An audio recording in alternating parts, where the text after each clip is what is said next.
How to install a Google camera in any Android phone. Hi everyone, I'm here to assist you today. Without any delay, let's jump right in.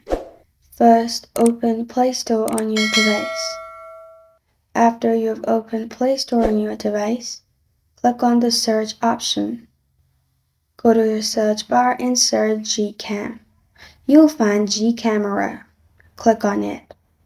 Then you'll find Install option. Click on Install. After it's installed, simply open the application. Make sure it's the same icon camera as GCam is this one. Open the app, you'll find this kind of screen pop up. In here, you will be able to take picture. To take picture, you can simply click on the blue button and you're good to go. This is how to install Google Camera in any Android phone. Thank you for joining me today. If this video helps you out, please leave a like and subscribe for more. Got a question or want to suggest a topic? Comment below. Thank you for watching.